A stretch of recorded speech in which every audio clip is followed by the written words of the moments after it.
Hello दोस्तों, आपके अपने चैनल जीआरएफ कॉलेज में आपका स्वागत है। इस एग्जामिनेशन के टाइम पर मुझे ये वीडियो बनाने की क्या ज़रूरत पड़ी। जब मैंने स्टूडेंट से बात किया तो उन्होंने बताया कि हमारी जो स्ट्रेटजी है हम सही से उसे पेपर में इम्प्लीमेंट नहीं कर पा रहे हैं। या तो टाइम की कमी पड़ जाती है, या पैनिक हो जाते हैं, या कॉन्सेप्ट जो है एनटीए अलग तरीके से पूछ लेता है। अगर आपको भी यही दिक्कत आ रही है तो यही है इस वीडियो बनाने का मोटिव कि हम आपने जितना भी जहाँ से भी और जिससे भी पढ़ा हो उस पूरी स्ट्रेटजी को हम कैसे इफेक्टिवली इम्प्लीमेंट करें कि हमारे मिनिमम इनपुट का मैक्सिमम आउटपुट मिल सके। उसके लिए मैंने बोर्ड पर 5 पॉइंट्स लिखे हैं, इनको 1 बाय 1 डिस्कस करते हैं। पहला पॉइंट, 4 राउंड्स मतलब कि अगर पहले राउंड में आपको सिर्फ इजी जो क्वेश्चन आते हैं आपको वही करने हैं। जिद नहीं करनी है कि मैं टीचिंग एप्टीट्यूड पढ़ के आया था, ये इजी चैप्टर है तो मैं इसके सारे क्वेश्चन करूंगा। राउंड टू में आप जो भी आपको थोड़ा सा लगता है कि आप एफर्ट डाल के कर सकते हैं वो करेंगे, लेकिन आपको लग रहा है कि टाइम कंज्यूमिंग है, डिफिकल्ट है, तो आप उसको छोड़ेंगे। राउंड थ्री में आप आरसी करेंगे, डीआई करेंगे और जो आपको टाइम कंज्यूमिंग लग रहा था क्वेश्चन उसको करने की कोशिश करेंगे। राउंड फोर में जो क्वेश्चन बिल्कुल आपको समझ में नहीं आ रहे हैं, या तो वो एनवायरनमेंट के होंगे या हायर एजुकेशन के होंगे, तो उसमें टाइम वेस्ट करने की जरूरत नहीं है। या तो आप सी ऑप्शन या डी ऑप्शन या आपको जो ऑप्शन सही लगे आप वो लगा के रख सकते हैं।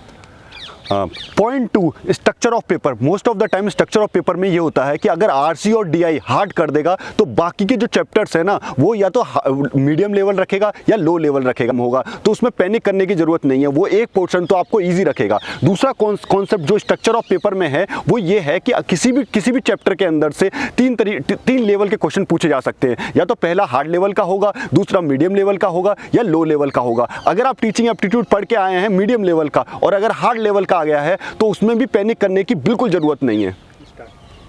पॉइंट थ्री में टाइम सेविंग में हम 2-3 चीज़ें ध्यान रखेंगे जिससे कि हम टाइम सेव कर पाएँ और यही टाइम हम अदर क्वेश्चन में यूज़ कर पाएँ जो कि टाइम कंज्यूमिंग है।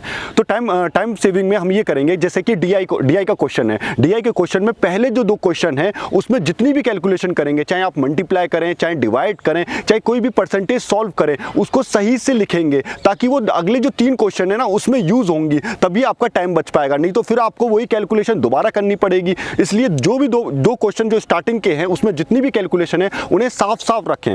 और दूसरा पॉइंट यही है टाइम सेविंग में कि हम जो भी मतलब बार टाइम को ना देखते रहें। टाइम को देखेंगे तो कंसंट्रेशन बार टूटेगा हमारा। इसलिए एक बार टाइम को देखें और एक रफ एस्टिमेट लगा लें कि हाँ इतने में ये क्वेश्चन हो जाएंगे, बस 2-3 बार देख लें मैक्सिमम, इससे ज़्यादा नहीं देखना है, ठीक है। और तीसरा पॉइंट जो टाइम सेविंग में ये है कि आप जो रफ पेपर मिले उसे सही से यूटिलाइज करना है। ये नहीं कि मतलब कि रैंडम यूटिलाइज करने की कोशिश कर रहे हैं कि कहीं यहाँ पे लिख दिया, कहीं यहाँ तक गया। उसको 4 टाइम्स फोल्ड कर लीजिए और इजीली इसको यूटिलाइज करिए। Point 4, focus on process.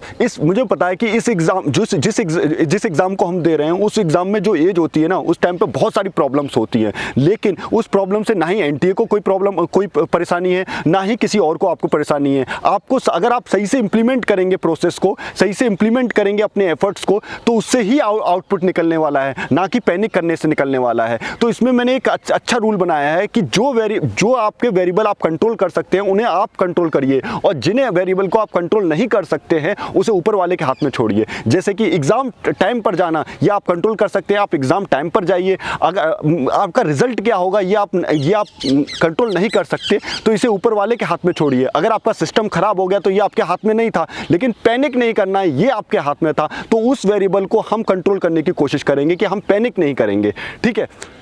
जैसा कि आप लोग देख रहे हैं कि हम ये वीडियो ओपन में बना रहे हैं क्योंकि ये एएमयू की शुरुआत भी इसी बिल्डिंग से हुई थी और हम भी अपने चैनल की शुरुआत यहीं से करना चाह रहे हैं। आई होप आपको इस वीडियो से मदद मिलेगी और इसी के साथ में लड़ते रहिए ज़िंदगी से और मुस्कुराते रहिए। तब तक के लिए बाय।